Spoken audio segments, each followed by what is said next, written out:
গল্পের শুরুতে দেখা যায় রূপমতি দেবদত্ত, অরু, অভিরাজ সকলকে বলছে যে এমন অদ্ভুত জায়গাতে এলাম আমরা, কেউ কোনো উত্তরই দিচ্ছে না আমাদের। আমরা নতুন এ রাজ্যে এসেছি দেখেও কেউ কোনো উত্তরই না দিয়ে সবাই সবার মতন দৌড়াচ্ছে।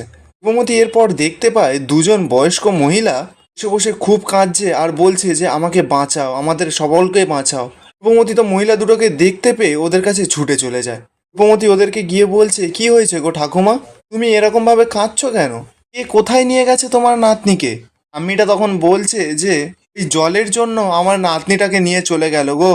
রূপমতি তো কথাটা শুনেই অবাক, বলছে জলের জন্য? বয়স্ক মহিলাটা তখন রূপমতিকে বলছে এই গ্রামে কোথাও জলের কোনো ছিন্নভিন্ন নেই, মানুষ জল তৃষ্ণাতে ছটফট করে মরে। জল আছে শুধুমাত্র ওই রাজপ্রাসাদে, ওখানে যে জলের খোঁজে যায় আর সে বেঁচে ফেরে না। আমাদের সকলকে জলের লোভ দেখিয়ে কর্মচারীরা এখানে আসে আর যাকে ধরে নিয়ে যায় সে আর জীবনে বেঁচে ফেরে না। আজ আমার নাতনিটাকে ধরে নিয়ে গেছে ওরা। রূপমতি তখন প্রশ্ন করছে, কিন্তু জল আনতে গেলে ওরা ফেরে না কেন? কি হয় তাদের সঙ্গে? আমি তো এবার মনে মনে ভাবছে আর কাহিনী ফ্ল্যাশব্যাকে দেখানো হচ্ছে, যেখানে তিনটে মেয়ে একটা গুহার ভেতরে ঢুকে কান্নাকাটি করছে আর বলছে যে আমাদের ছেড়ে দাও, আমরা তো শুধুমাত্র জল নিতেই এখানে এসেছিলাম, আমাদের এখন ছেড়ে দাও না, আমাদের একটুও জল চাই না। তখনই দেখা যায় কেউ একজন কাপড় পরা মেয়ে বলতে থাকে যে তোদের তো এক্ষুনি আমি প্রাণটাই কেড়ে নেবো, তোদের দেখবি কোনো কষ্টই থাকবে না।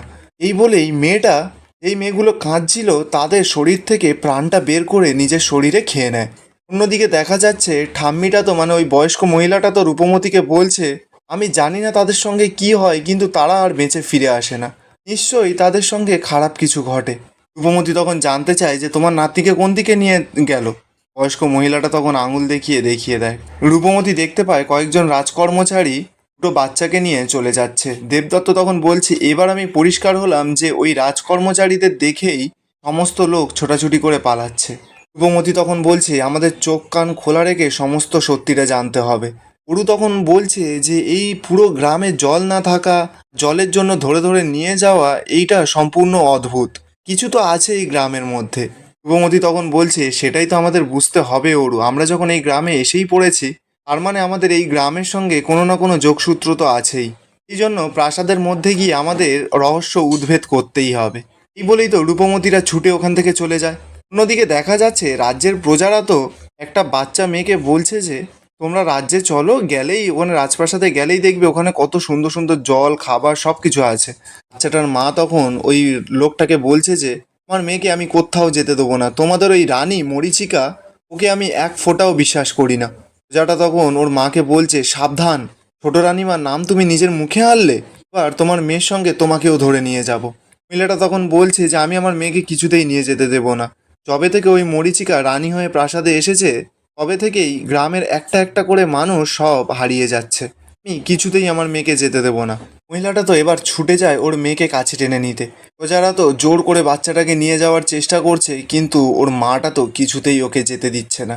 রূপমতি তখন মনে মনে বলছে মারা তো এরকমই হয়, সমস্ত বিপদ থেকে সন্তানকে আগলে রাখে। আমি তো কবেই মাকে হারিয়ে ফেলেছি, মায়ের স্নেহ ভালোবাসা কিছুই আমি পাইনি। রূপমতি এবার প্রজাগুলোকে গিয়ে বলছে ছাড়ো তোমরা, বাচ্চাটার গায়ে যদি তোমরা আর একবার কেউ হাত দিয়েছো তাহলে তোমাদের হাত আমি কেটে ফেলবো।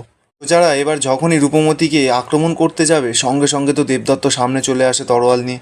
দেবদত্ত প্রজাদের বলছে খবরদার, ভুলেও রাজকুমারীকে স্পর্শ করার চেষ্টাও করো না। রূপমতি তখন দেবদত্তকে বলছে দাঁড়াও ব্যাতকুমার, তোমাদের একটা মেয়েকে নিয়ে যেতে হবে তাই না?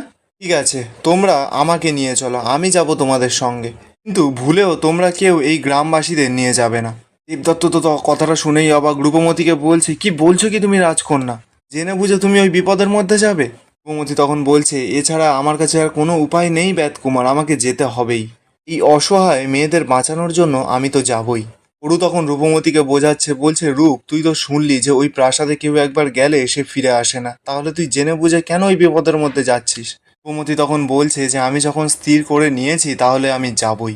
এবার সেখানে থাকা প্রজাটা রূপমতিদের বলছে এই মেয়েটা যাকে আমরা ধরে নিয়ে যাচ্ছিলাম এতক্ষণ সেই আমাদের সঙ্গে যাবে, ও আমাদের সঙ্গে যেতে চেয়েছে তাই জন্য ও যাবে, আর রাজপ্রাসাদে ও গিয়ে যা চাইবে সেটাই খেতে পাবে।